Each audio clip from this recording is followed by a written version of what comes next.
Hello everyone, how are you? Welcome to What's Your Mind podcast. That is an initiative or a podcast that is under Center of Innovation Network. This is where we get to learn what is in your mind. It's all about the mindset. And today, we are glad to have one of our guests, especially June being a month where it's a men's mental awareness month. We are very glad to have our first guest in our first episode, who is Mungai Kangongoi, and he's a very great guy. And apparently, he's a family member. He'll get to tell us how we are related. And also, I will be your host, Faith Wamboro, and I am the founder, Center of Innovation Network. Join us as we go ahead and Mungai, tell us about you. What's in your mind? Mi kwanza hata nashindwa ni kwa nini umeanzana na kuambiana we are family members. We are supposed to be professional, bwana. But anyway, thank you very much for inviting me. You've introduced me na vitu mingi hata sijui niko naanza kusema nini. But anyway, my name is Mungai Kahongoi, a family member to Faith. Now, funny enough, we came to know each other very recently. Imagine. Kuna watu wengine unashindanga hata ni wa familia yenu kweli ama sio familia, but I think this has been a project that you've talked about, and I'm glad to be your first guest on the show. Unaweka family member kwanza wewe. Yeah, lazima nionyeshe watu kwanza that my family is supporting what I'm doing. Yes. It is a great thing. Yeah. And apparently having family members that are supporting me, it's also reducing maybe kutafuta a lot of resources. Bana. Watu wakiwa watu wa kwanza. Ni ngumu. Kwanza content creation. Kwanza content creation. It's not easy. Alafu hata kupata mwanaume ambaye anataka bado kuongelea mental health, it's not an easy thing, and it's a critical topic to talk about. Yeah. So maybe I'd love to start with what comes to your mind when you hear men's mental health. Binini tunafaa kujuaje men's mental health in maisha? Well, to be honest, I've never really looked much deeper into men's mental health, but it has been a topic that has been around for a long time, and people talking about it, people creating awareness about men's mental health. And it is actually nice to actually have a month set aside for men's mental health. But for me, I think I advocate more on everything that we are trying to put out in June. Like people saying, talk to a man who's next to you, have conversations with men close to you in your community, have these conversations, give them a safe space to open up. I think it shouldn't happen only for the month of June, but continuously. Let it be a change of lifestyle for everyone. Because when we are talking about men's mental health, it involves a lot of things. It is not just on the thoughts that we have in our brains or the kind of things that we do that connect to our brain, but it is a whole thing that involves society. And that's why we are creating awareness for such, initiatives that are happening all around. And it is actually good because however much everything is moving towards girls' empowerment, I'm actually glad to see there are people who care about men, and I think that is one of the reasons why I'm here, because yes, and I also love talking about men, having conversations about men, because I think it is the right time that men actually realize their purpose and roles in society. Okay, I have a question, Mungai. Yeah. When we were starting the month of June, kulikuwa na memes zilikuwa zinatokea, and they were even posted by the influencers that we have, or the celebrities that we have in Kenya. And I'd love to know your take on that. And one of the memes, some of the memes, I might not directly say venye zilikuwa zimeandikwa, but I have an idea. Zilikuwa zinasema June is men's mental health month, but I'm very sure no one is going to talk about it. But I'm here to tell you that I care about you, and if you're bad, I care about you. So do you think we are in a position in the society whereby we don't really care about men's mental health? Well, as I said, I think it's a long topic that needs to be had, because it's not only supposed to be had in June, when now such initiatives are being created. Because when you see somebody make jokes about the mental health side of men, and people saying, all those kinds of things, making jokes around. Of course, it is a cover. Of course, it is a defense mechanism of just trying to say, however much you guys are pursuing awareness and all these things, we know on the ground things don't happen as you're trying to put them. Because I will actually say I understand the kind of people who are making such jokes, because now you get to understand, do people now, instead of getting angry that people are making such jokes, try to engage them in conversations and understand why are you saying that? Because utapata mwanaume ametoa joke kama hiyo, and it's because akirudi nyumbani he won't be treated any different ata kama ni June men's mental health. Like, it has to be a conversation had, because it surrounds everything you can think about.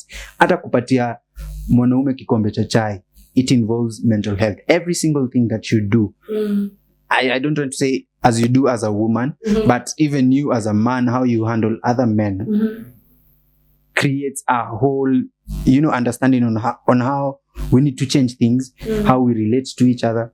We have to take in lessons from how we can be disciplined in some aspects of our lives, so that our mental health is probably improved. And also, it also involves government creating policies that actually make the society better, because there's one post I loved about some guy I saw, because he was also pursuing on men's mental health, and he was saying, for men, yes, sure, you guys are creating awareness for men's mental health. Men should open up, men should seek therapy, all these things you're talking about. But the one thing that a man can actually stand upon in a foundation that will actually propagate him to be better in a society is him having a purpose, something to do.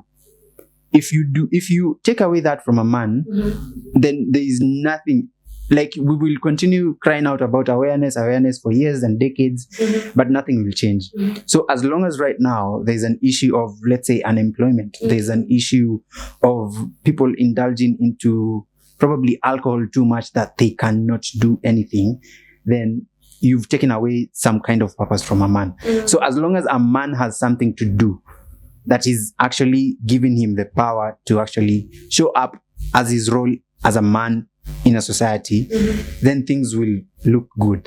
If you say ukichukua youth, maboys wenye hawana kazi, like literally kuna mtu ametoka university, hana hata internship, hapati hata internship, ataka nyumbani anatafuta tu pesa za kuingia online, kuangalia venye watu wengine maisha yao inasonga, hata yeye anashindwa, anapata stress from that.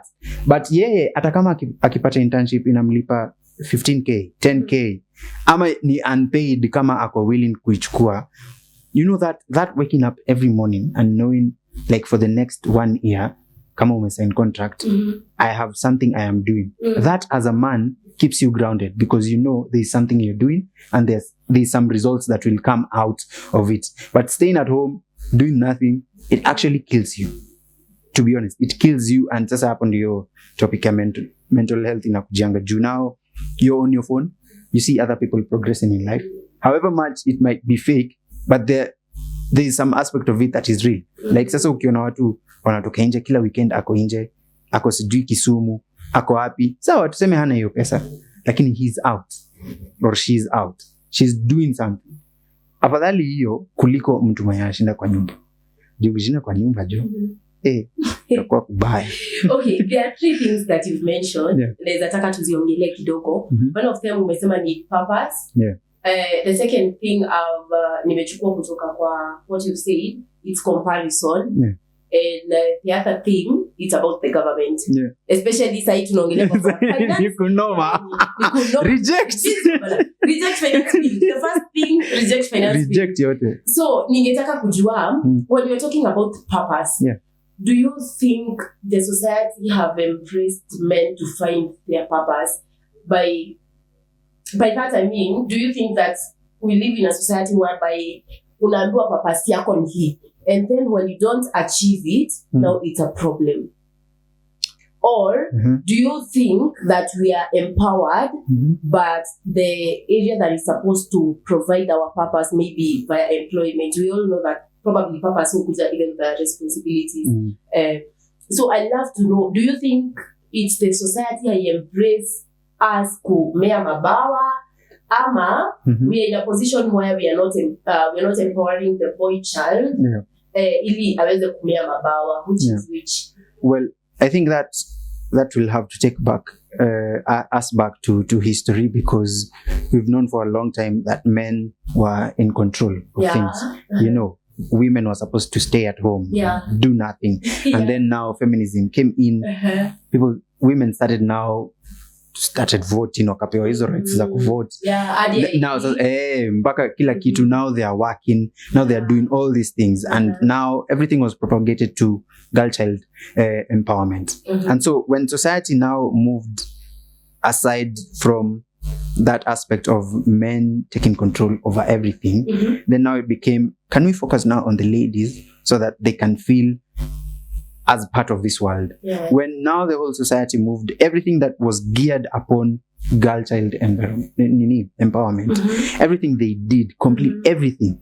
So now it became, when you put emphasis on girl child, and I'm sorry to say this, when you put it, you are speaking your mind. What is in your mind? Yeah, when you do that, of course, the boy child will feel neglected. But at the end of the day, there will be some effect that will come about with all such things. So, of course, there is a natural way of knowing the roles of a man, because a man is supposed to be a leader of the family. A man is supposed to be a provider, unajua hizi vitu, protector, the leader of things.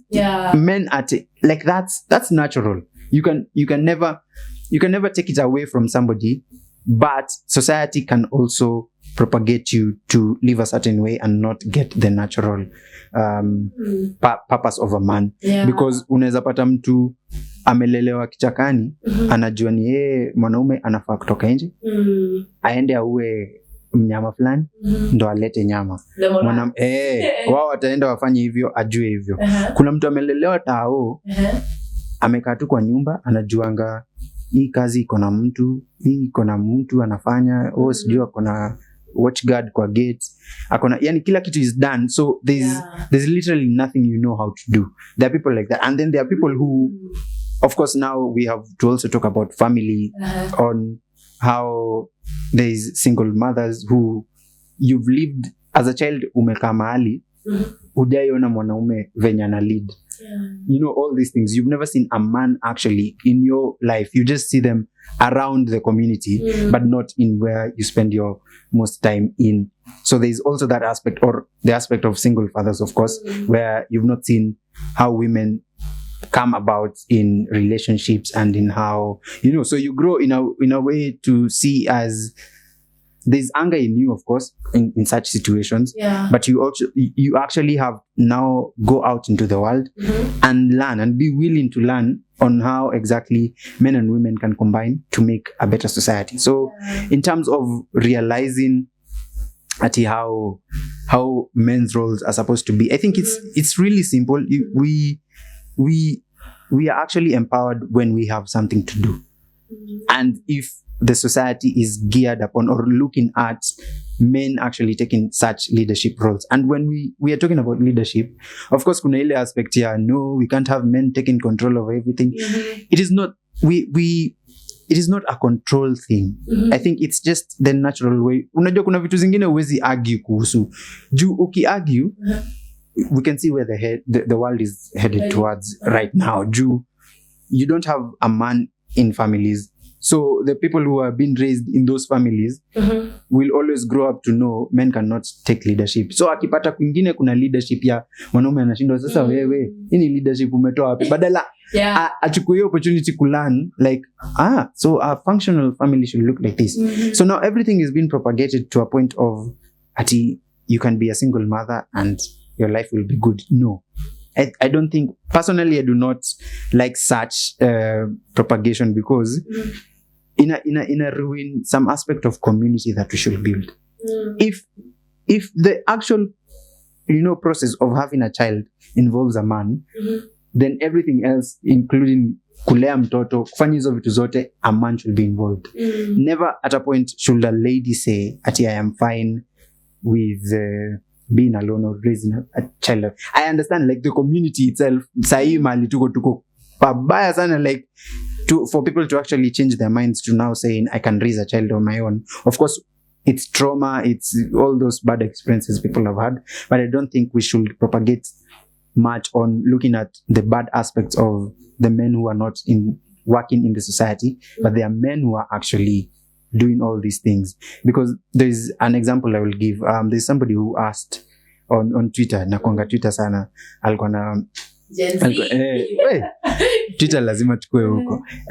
So he was placing this aspect of people who are talking about single motherhood and how it should be good and all these things, and people are saying men are bad, men don't do these things. And somebody just asked, akauliza, sahi ukienda mall tu yoyote, either to Rivers, wende wapi, what do you see? Do you see women doing things or carrying children alone, or do you see men actually with their kids? And people are like, by the way, tunaonanga wanaume ndo wanabebanga watoto, unaonanga hivyo. So why exactly should you continue propagating that men are bad when there is actually men on the ground doing everything that you want men to do? So instead of focusing on the men who do not do these things, and the more you keep talking about something, by the way, is the more you attract things into your life. So ukiona ni wanaume wafanyangi kazi, ni wanaume wafanyangi nini, hao wanaume ndo watakupata kwako. Hao ndo lakini if you look at from a point of, there are actually men who are doing things. There are actually men who are fathers who are ready to take care of things and are ready to take leadership in the right ways that it is set naturally. Then you will actually find them. So shida ni wako kidogo in the aspect of I have come to learn in life that we are always limited by our identity and whatever we identify with ourselves with.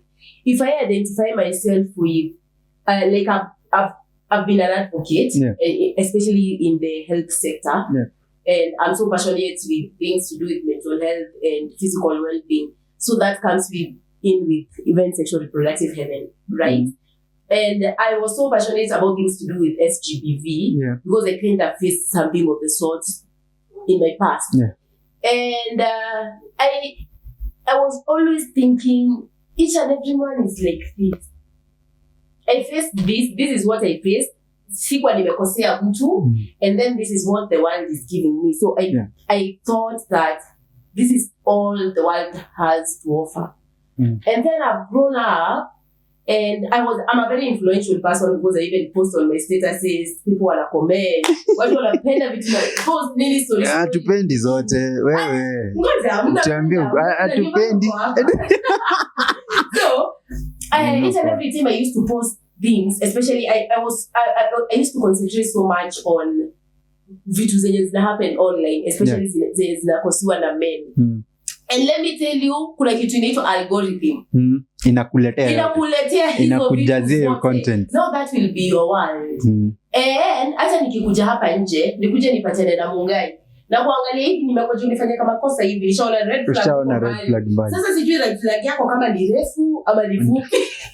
So nitajipata probably I'm even putting a face of what happened to me on you. And now I'm going to be operating from a point of I'm protecting myself. That is survival.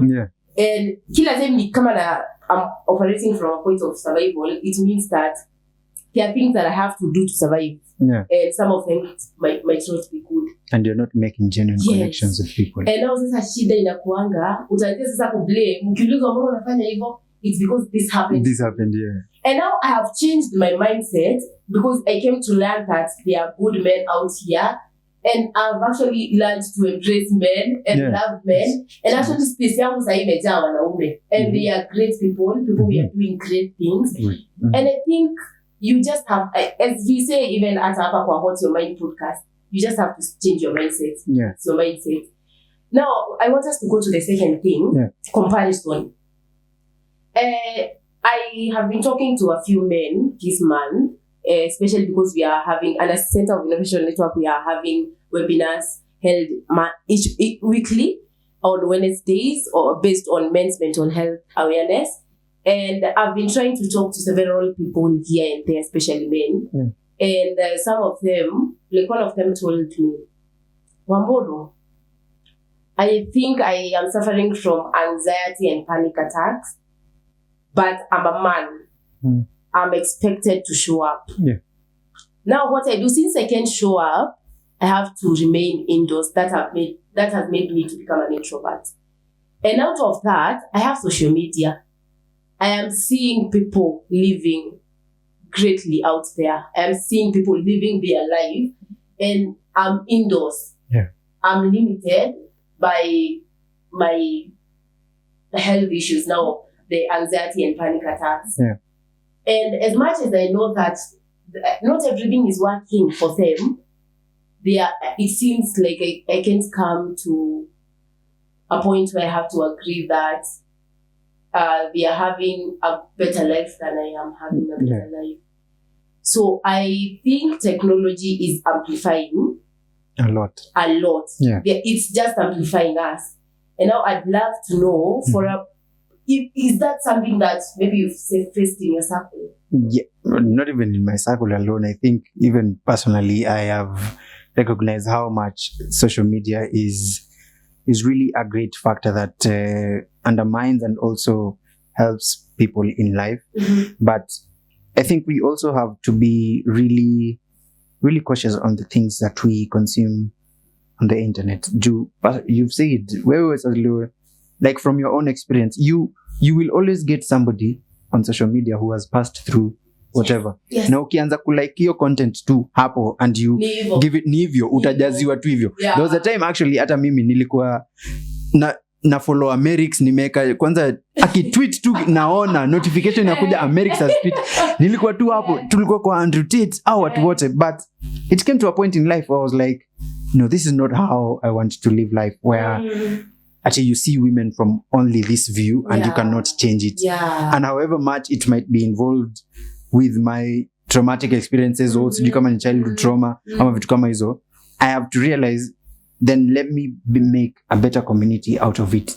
Now, from the case of like the case that you've given, you actually understand such people where, yes, they are going through such mental issues and health issues, but you also, for such people, I tend to tell them it is much better to actually give yourself something to do. Because I have been there where unakaa tu kwa nyumba, unashindwa maisha inaendelea wapi, na kenye tu unaona ni simu, na unaona watu wanatoka nje, mtu ako 21 unamuona ndio huyo amevaa hata sio hivyo amenunua manguo zenye wewe unatakanga kuvaa, hata sio ati kutoka nje yeye anavanga Air Force zenye unatakanga wewe. Ukiangalia kwako kwa nyumba unaona guy, mimi navanga tu viatu sijui hata zimetoka wapi. Such pressures of course will always be there. Social media, at the end of the day, we have to accept it gives you some kind of pressure. Sai kila kitu is controlled with social media. Everything that you consume on your phone, TikTok, ikuwe ni TikTok, ikuwe ni Twitter, ikuwe ni WhatsApp, ukiendelea kusikiza hizo vitu, they will influence you. They will be propagated into your head to a point where you won't make actual connections ukiwa outside. Nimepatia na example kama yangu nilikuwa nasikiza kina Amerix. Nikitoka nje, when you're having conversations with women, I was always talking from a point of, but you people are bad. Nini mnaniambia nyi watu ni wabaya. Mtu akijaribu hata kusema nini, unamwambia hakuna bana. Nyinyi women, but I had to realize the people I was consuming content from are people who are talking from experiences, from hearts, and at no point were they like at no point walikuwa wanasema but we should be doing this to make community different. And I realized these people are not after making community better. Like wao wanataka tu tushinde hapo tu tukilia, hapana, women are bad, women are sijui nini. Sasa kama mtu akipenda example ya sijui ati women ati utakuwa na demu yako hapo lakini si wako, ati sijui ni time yako na yeye anaweza enda kwa mwingine. I'm like, sasa kwa akili yangu I had to change my mindset, because you hear men talking about that and you're like, why are you complaining when it's also still another man who's doing that? Like if I am in a relationship with you as a woman and mimi ninaanza kusema hapana utalala na mwanaume mwingine, sijui ni wewe ni mwanaume mwingine. Kwa nini sisi sote wanaume tukae hapa tuseme usiwae enda kwa ule mwanamke mwingine, ni wangu, we respect, like have that such respect. But when you have such conversations, when you bring that conversation, sasa watu wanasema sasa unataka unatukazia maisha. Sasa unashindwa. Sasa si basi mwache kucomplain juu it's literally involving both genders. Yeah. Like if you're saying women are cheaters, they're not cheating with animals. They're cheating with men. Like literally they're cheating with men. So nini ingine mna complain? If we want to change, then let's bring in the discipline. So in such cases I tend to tell like yes sure utapata hizo comparison. Hizo thoughts zinakujanga. But for me personally I decided to create a better even how I handle my thoughts. When such comparisons come in, yes of course zitakuja, huwezi zicontrol, zinakujanga tu. So nasemanga nimeona huyu ako na viatu mzuri, nimeona huyu ako na maisha mzuri, I want to make my life be better so that I don't just wallow in those deep waters of like guy nitaifika huko.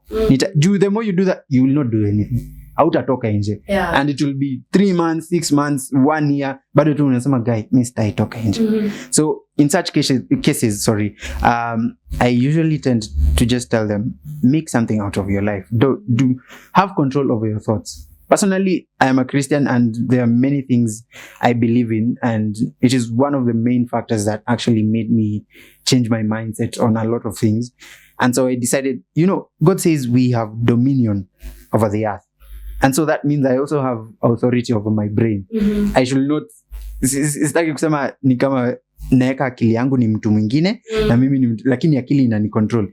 Siwezi control. No. I always think from a perspective of I can control my own thoughts. I am the one in authority. Yes, those dark thoughts will come in, but I still have authority to tell them, bro, ni sawa umekuja, lakini uingi. Baki hapo nje mahali umebaki. Yeah. So I think comparison is a big disease that we have, which won't end easily because, hata mimi nikipata pesa mtaniona Bahamas. But don't you think tunafaa kwa tulichukulia positively and knowing that pengine tunafaa kuchukulia that if you have achieved this, you're just a normal human being like I am. Probably it's just that probably you are more empowered at that time. But if I get the empowerment of the way, pia nitakufikia.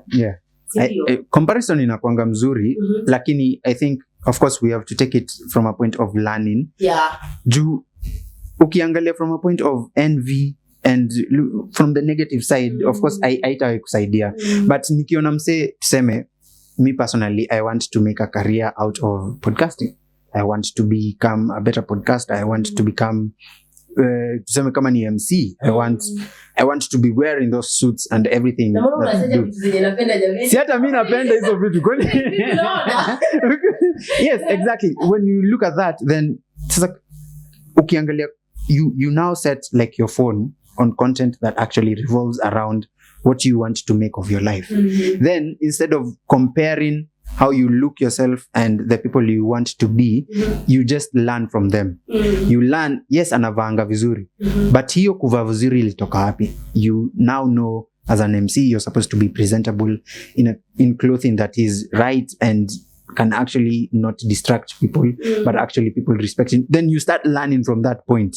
Like unaona ma MC wako nje wanapiganga hivi, anaongeanga hivi. Mi karakta yangu inakuangaje? Ndio ni jaribu kuingiza hizo vitu, lakini ni make from my own authenticity. If you look at it now from that point, then everything that you see on the internet will be a learning point. However much inaweza kuata negative content, unaangalia from a point of sawa ni negative, lakini angefanya hivi ingekuwa better. So you learn from that point and you say I will move different. So Mungai, there is the third thing that we were supposed to talk about, government. Government.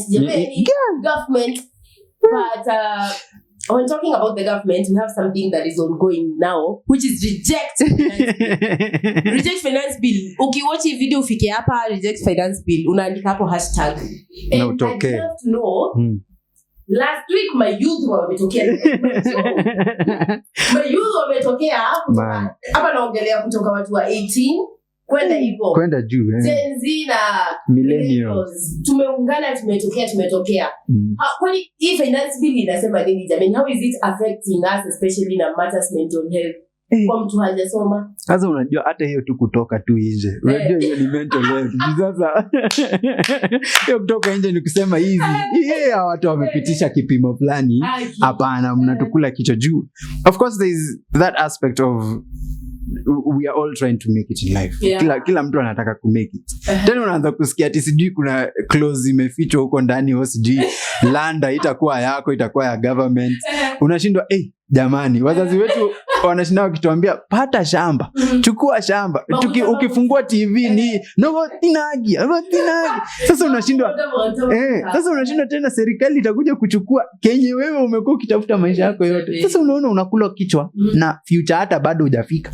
Na wanataka tena kutukulia future hatujafika. Sasa tunashindwa jamani, why exactly is the government doing this? Sasa you look at it from such points of where they are bringing in policies that people have actually realized, hey, yes, we are struggling.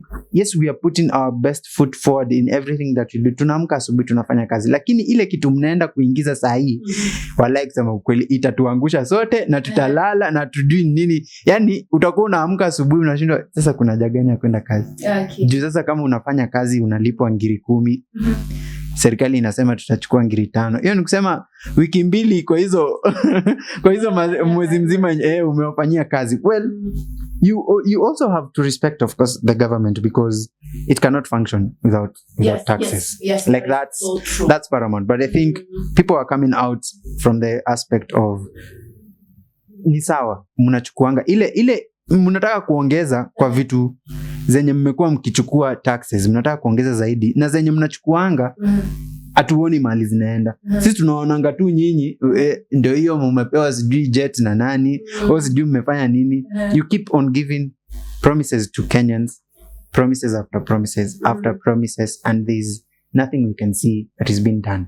All we can see on TV and newspapers are just sijui 2 billion imeibiwa wapi, tena sijui kuna 600 million, tena tuna Murkomen tu akisema we need 700 million kwa kila kitu ati ndio itengenezwe. Hata sasa hivi tunajiuliza jamani, si utasema unataka 700 million ya kusimamisha protest? Sasa mambo gani haya? You cannot, it doesn't even make sense, because you look at even the trip that the president made to the US, ati alipewa 596 million to counter the results of corruption. Unashinda, what? How do you counter corruption with more money instead of bringing in people who are actually competent and have a good track record to actually set things straight? Because you cannot bring in money to solve problems of people mismanaging things.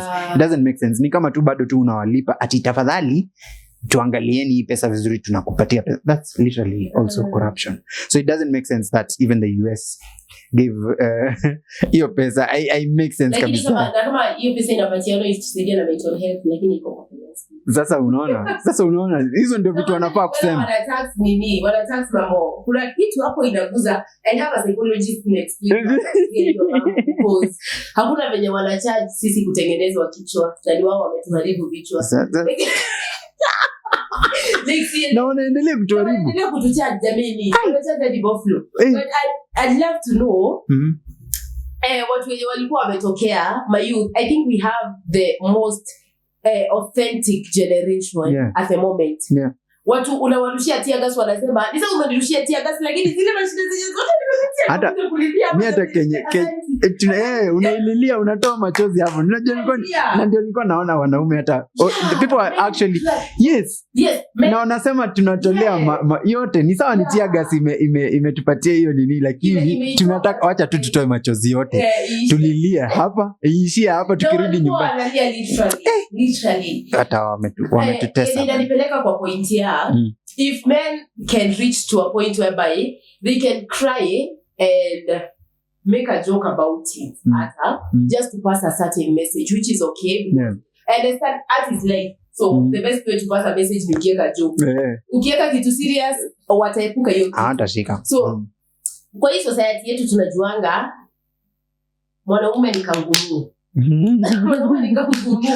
Hakuna kulia. As a man, no showing your feelings, no showing anything. Do you think it has affected us, especially kuangalia venye watu walitokea maandamano, reject finance bill, wakalia na bado wakasema tutatokea bado tulia. So do you think that it's kind of affecting us mentally, especially men?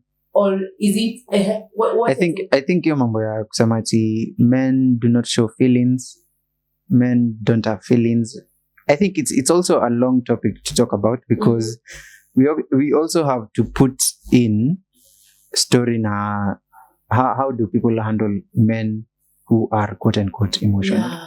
How do people, acha niache kusema people, how do women acha nikuwe Amerix leo, how do women handle men who are emotional? Wewe peke yako, mi nasikizanga, naonanga watu wakipropagate hiyo issue ya like men should be emotional, men should be vulnerable, you should talk to, we are creating a safe space. But I always want to ask the people who are saying that, do you yourself ukikaa chini peke yako, wacha kuangalia from a point of creating awareness. Hiyo ni mambo ya internet.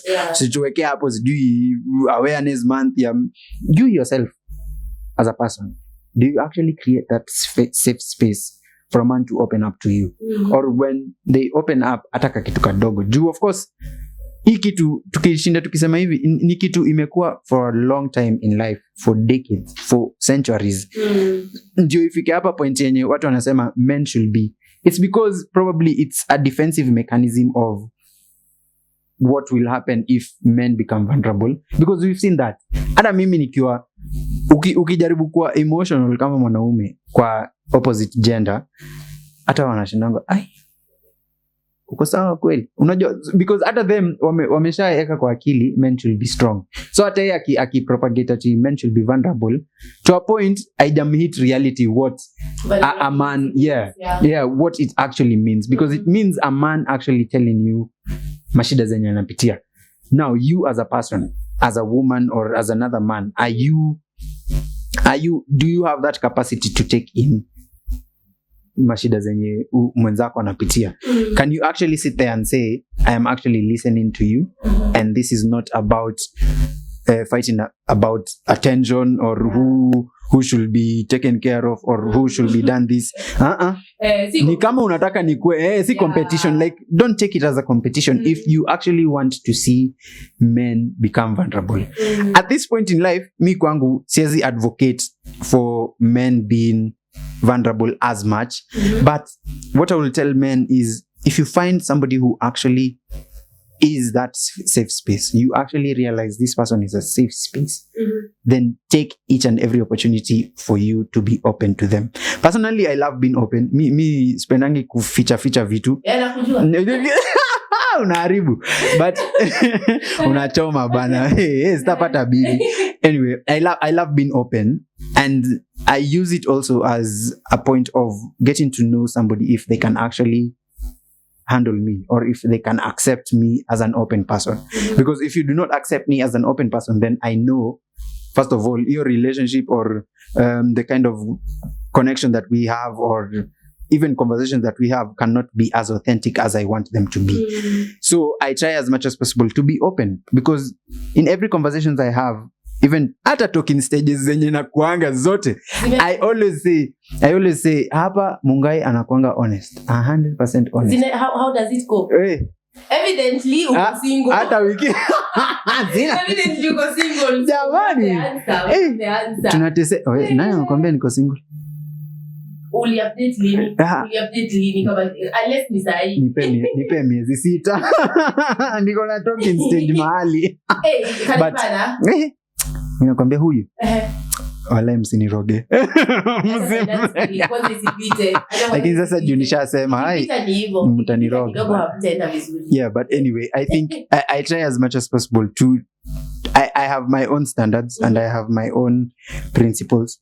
So in every kind of relationships and conversations I have with people, hata kama sisi ni marafiki, you have to know Mungai is always open. Mungai is always honest. So know me from that point, then we can see how we can get to know each other. And I also have to know you, if you actually love being open or you're a closed off person. Na inakuanga shida juu sasa mtu kama mimi open nikipatana na mtu mwenye ako closed off, of course conversations zinakuwa leo tunaongelelea nini? Hi, habari yako imeisha hapo. Umekunywa chai? Umelala?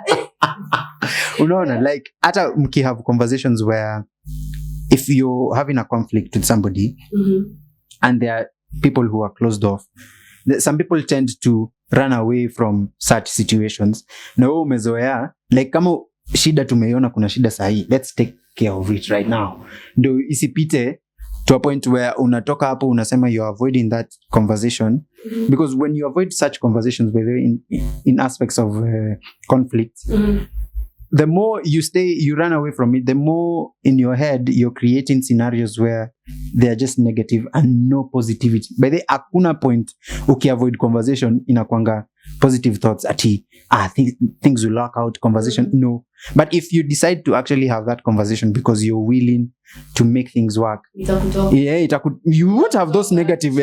See ati the first thing you're thinking is sabotaging things, ziishe tu hapo, unaona. So in terms of such, I think we are at a long way to actually make things work. But I'll just tell men, because it's men's mental health. Yes, yeah. I'll just tell them, if ukipata mtu either ni beshte, either ni mtu mnataka kupendana ama vitu kama hizo, and they're actually there and they listen to wallahi usimwachilie. Sawa, umesikia? Ni watu mpenzi wangu jameni. So kuna kitu nilikuwa nataka kukuuliza, especially sasa tumeingia mambo ya opening up and even relationship, because that is the way to go. You cannot open up to the people that are around you. So there is a guy that I was talking to, and he recently broke up with his fiancée. Fiancée? Alikuwa amesha propose? Yeah. Hey. Yeah. So it's sad. I should actually be crying, but like in this whatever. So when I talked to him, I tried to get the reason as to why, because it was a beautiful relationship. Yeah. I tried to get the reason as to why that happened, and he told me at first, after my breakup, he came to me and then akaniambia this is what has happened, because walikuwa my mutual friends. Yeah. And then after that, after like a month, hivi nikamuuliza, what do you think actually happened? Do you think ni wewe ulicause nini kuachana ama ni dem? And akaniambia, actually hii month yote nimekuwa nikifikiria hiyo story, and nimekuja kujua I'm actually part of the problem. Of course. Because I've been acting as a stoic person. Yeah. Mtu stoic. Kwani ilikuwa too much. Ni hivyo. And then you find stoic people are not really empathetic. But sasa shida hata inakuanga, even if you get a person who is empathetic, inalingana ni empathy gani. Because naweza kuja hapa nipate unavuta bangi, niamue kuchukua empathy, nataka kufeel venye una feel, nataka kufanya chenye unafanya, so probably I'll adapt to it. There is that side. But I'm trying to bring the point of not being vulnerable is already destroying men's life. Yeah. And actually they have told me, ndio maana nimeanza hiyo story ili mtu asinipitie niambie you are not a man and all. Now I'd love to get your perspective on that. Like, I think, well, it's quite unfortunate that you get to such scenarios in life where you've decided to be with this person and then it doesn't end up as you had planned. But I think you've mentioned the person is early realized stoic to a point where anajiona he was part of the problem, and which is actually good if you can actually sit down and realize and be aware that there are some actions that you had that led up to that situation that you're in. It is actually good, because then that means they are also open with themselves. They are not running. They're not running away from kusema ni huyo sijui alifanya nini. No. They actually sat down and analyzed the situation, and they saw kulikuwa na hiyo. So sijui kama ameplan kureconcile vitu na mtu wake, but I'm not really sure kama vitu zitawak, but I really love, I think he should. But unajua sasa shida ni we are always having wounds, and as women we are so emotional. And nani aliacha mwingine? Mwanamke? Ni mwanamke. Si ndio. Then that's fine. Yeah. Ingekuwa ni mwanaume ingekuwa worse. Yeah, ni mwanamke aliondoka and it's because aliona hata survive. Na ni kweli. But sasa hata mimi najiuliza. Survive. Hapana, hata mimi najiuliza mbona aliaccept proposal? Hakuwa ameona hizo vitu zote. Let me tell you Mungai, I think it's something that I've come to learn because hata mimi ni mwanamke. Kidogo nimewaangusha sana. Unajua na kuanga coach wenu. Lakini ambayo nimepitia. Umefanywa nini? So I say when you are in love, many of the things, and mine is a very powerful tool. When you get to be in a place where you're in love, many of the times you're going to be operating with the picture that you've created in your mind, not the reality. Because you're always like, that is why tunajaribingi kufix wanaume, not knowing. That should actually tell you how humanity is. We always want to see people be better from any aspect. Hata nyinyi mnatakanga sisi tuko wazuri. Unaona mtu umempenda anakaa tu vizuri unasema I can fix this one. This one has to fit to how I want things. Hata mimi ningepata na dem naona kuna ka aspect sipendi kumsi lakini 3 months nipeni tu 3 months au mtu atakuwa fit. Wewe inakuramba but now in such a scenario I think people have to actually sit down and have conversations that matter. Nasikizanga situations kama hizo nashindwa what exactly is happening outside here, because for me personally I take conversations seriously. Kama tuseme I want to pursue somebody romantically, mimi sichukuliangi from a point of I just want to experience you for this time, ati tupendane alafu tutajua tu baadaye. No, for me I have that perspective of long term bana. Campaign gani? Hapana, sio campaign. I just ni venye tu nakwanga tu open aki wewe. Anyway, I think now that I've taken that aspect of life where I don't want to, me personally spending kuchezea feelings za watu. Jana mimi nimechezewa so. Umesoma na kako, unaona na kako. But anyway, I think from that perspective, me hata nimependa the guy actually realized his issues. So ni either yeye amue ku work on the issues that he has and of course go back and apologize, and if they can have a conversation it is much better because kama mulifika point ya kuagree proposal akasema yes, then that means you guys were prepared for the next chapter of life. So it is much better to reconcile as of now and agree to work on the things that you've identified as the things that led up to you guys breaking up. But sijui venye ukishaona ni kama sahi, unaona sahi for example ungekuwa ningekuwa napenda na mtu anaitwa Wanyoro and then Wanyoro tumepandana na yeye, nimekuwa nikicreate hizo scenarios this is the man I want, I'm seeing. Hebu jiulize kwanza, hebu jiulize hizo scenarios unatoa wapi? Si una creating because unaona wapi? Unatoa hapa au utoangi hapo uongo, unaitoanga kwa content yenye una consume. Yes, but I don't think exposure is a bad thing. No, it's not exposure. It's a great thing. And it is, but consume is one of them. Haikwangi mzuri. Juu unaona ukicreate such images at the end of the day ukikuja kwa reality ina happen.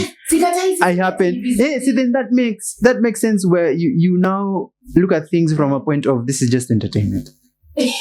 This is just kwanza mimi sitakangi content.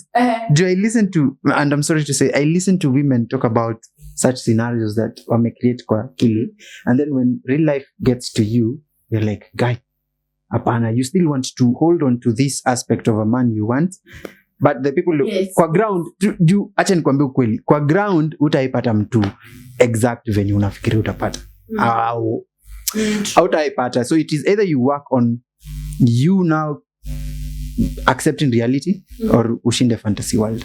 Na ukishinda fantasy world you'll never get that person. Okay, my point was it's not a great place to be, especially because it comes with a lot of torment. Yeah. Because sahi nitafikiria niko na huyu mtu but kwa ground anafanya vitu different and it's comes to a place yenye ni kama wake up call. Kama venye unaonanga ukiwa hii side niandike 6, kwangu ni 6, kwako ni 9. So umekuja umeona ukweli ni 6 from my side. And then you're like, what am I dealing with? And now I have to kuondoke hiyo situation. I'm relating this with the story my guy, my friend.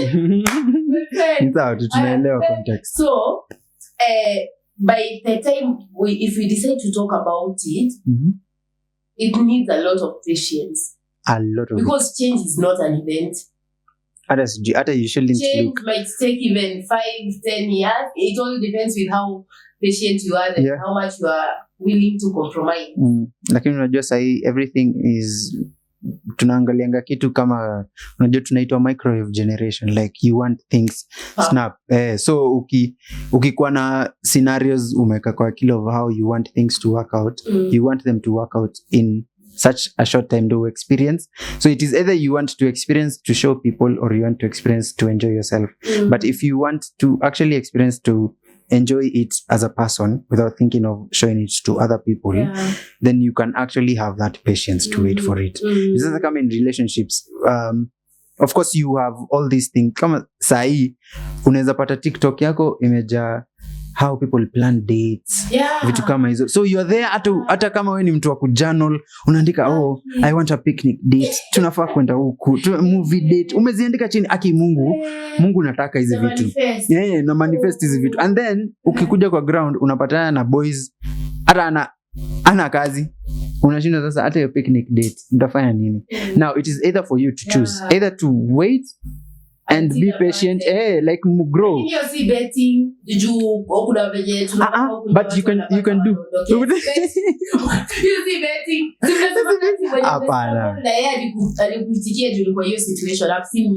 Sasa unajua mi sitakangi ku accept memes kama hizo. Juu mi nasemanga nikikuwa na mtu na ameniona nimegrow na yeye kutoka mali, I don't think I'll have it in me to actually switch up on them. Me personally.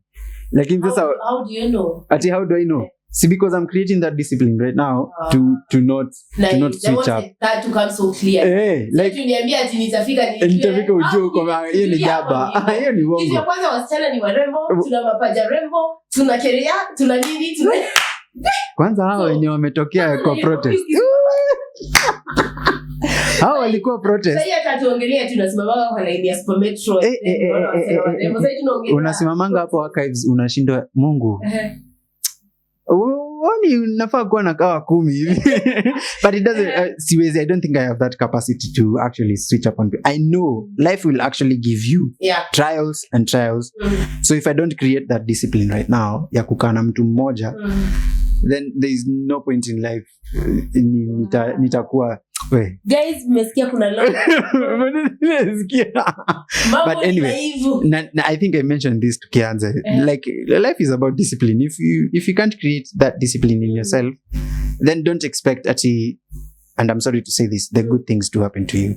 If you're actually looking for having a relationship that is long lasting, then you have to realize there's a lot of work that goes into it, especially individual work.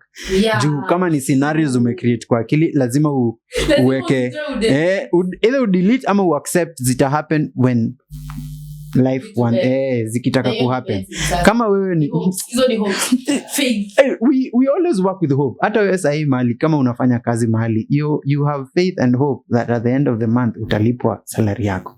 So at the end of kila kitu yenye unafanya sahi una work ya kuona kama naweza futwa kazi na venye watu wananisifu.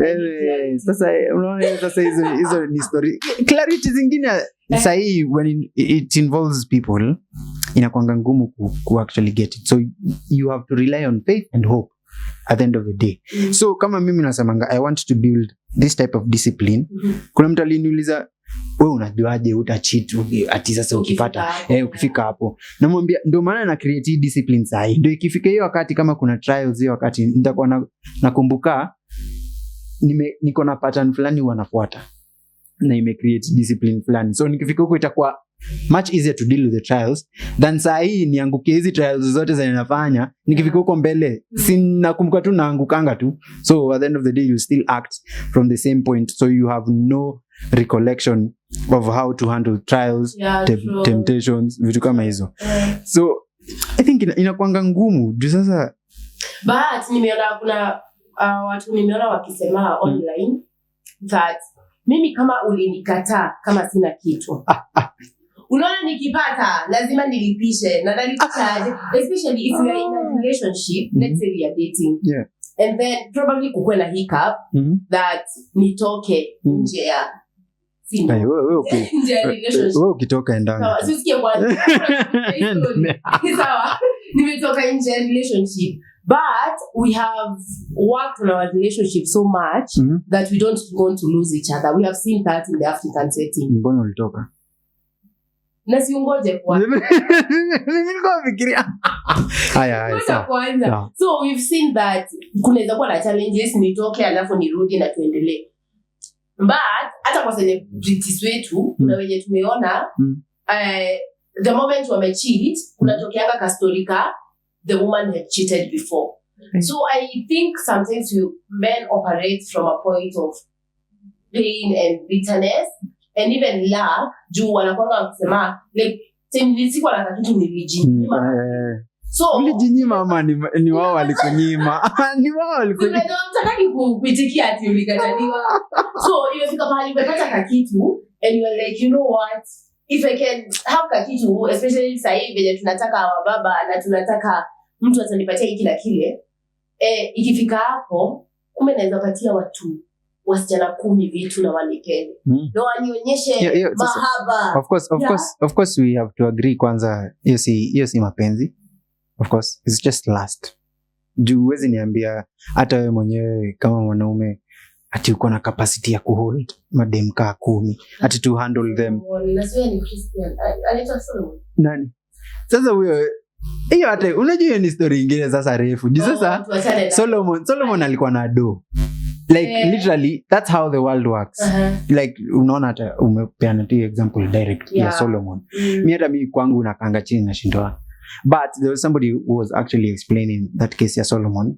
Ati from that point, don't msichukulie directly at he had 700 wives, 300 concubines. At that time, he was so influential to a point where people wanted to be around you and be inaitangwa hata si kujipeana, like wanataka kukua customed na wewe. Ati huyu anakuanga na Solomon. Kuitanishwa kila mahali. So there are probably people who just created such stories around it to a point where sasa inasema he had 700 wives. There are people who probably went to do, of course, hawa watu kitambo walikuwa na kingdoms, they had big temples. So most of them were probably just giving themselves up to work in the castle or to work there and then give themselves up as wajite wives. So we cannot really comprehend it to a point where he had 700 wives and 300 concubines. Sasa hata saa hii sikuna mtu of course amepitisha hiyo juu anashinda kilala kila weekend na watu different. Sasa hata ni Solomon wa hizi enzi. So I think tukiongelelea hiyo point ya wanaume kusema hivyo, I think inakuanga ni society tu venye iko. Like umeipata ikiwa hivyo, ukiwa mtoto unaona ati madema wakutakangi, edummates wako wataki, ukiwa high school unasikia boy wangu wako campus. Sasa unaona hizo stories, ukiingia campus unaona next ni hao wenye uko nao campus wanachukulia na watu wako na gari, wako working class already. Pressure. So kwa akili the pressure increases vibaya sana. So now ina kuform yo scenarios kwa akili whereby life ina work out. Ukipata pesa ndio utapata hao mademu unataka. Instead of you actually prioritizing making true connections. Hata ukiwa people who you would have pursued what you want to pursue with them and stuck by them. But wewe unaangalia from a point of nataka ile. And to be honest, humans can never be contented. Hakuna mahali itafika ati atume sawa, nimekubali. Human nature yetu ni kutafuta the next thing. So ukipata pesa uone ile wakati siku anapata dem kama huyu mwenye ameiva hivi. Sai hata ni yeye anajileta anasema uwe habari yako. Hata we first approach hakuna. You will do as long as that was what you're after, you will get it. So I just believe that at the end of the day, it's all about our mindset. It's all about what is in your mind, what are you feeding your mind. And there is something that Mongai Kangoi had said, that now he's working towards a place where anaweza control his thoughts. And I think you can. And the only way you can do it is by knowing what you're feeding your mind. Be so conscious. Mind your mind. Mind your mind. And it's all in the mindset. So thank you so much for our podcast, and join us in the next podcast, as we are going to be having a psychologist here, so that he or she can talk to us about mental health at a professional level. And thank you so much. Bye bye.